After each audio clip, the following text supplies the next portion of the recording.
எல்லாருக்கும் வணக்கங்க. இது எங்கள் வீட்டுக்கு முன்னாடி இருக்கிற பிங்க் கலர் அரளி செடி.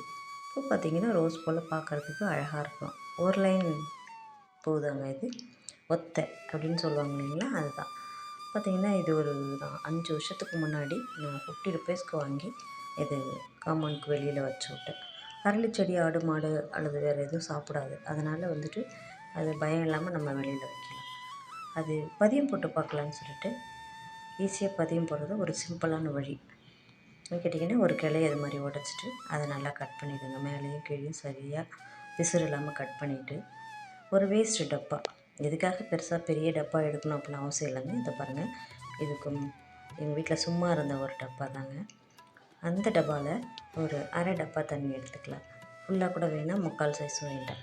அதில் ஒன்றுமே இல்லைங்க, அப்படியே அந்த பீஸ் அப்படியே வச்சிட்டோம்னா வச்சு கிட்டத்தட்ட ஒரு 8 நாள் மினிமம் பார்த்திங்கன்னா அப்படியே சூப்பராக பாருங்கள். வேர் எவ்வளோ அழகாக, எவ்வளோ நீட் வேர் வந்துருச்சு பாருங்கள்.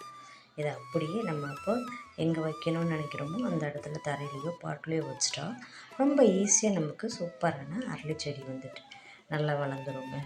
நம்ம கிளைய உடச்சி டேரெக்டாக மண்ணில் வைக்கும்போது வருமோ வராதோ, காஞ்சிருமோ அப்படிலாம் யோசிப்போம். இது பிரச்சனையே இல்லைங்க. பிடிச்ச லைக் பண்ணுங்கள், ஷேர் பண்ணுங்கள், மறக்காமல் சப்ஸ்கிரைப் பண்ணுங்கள்.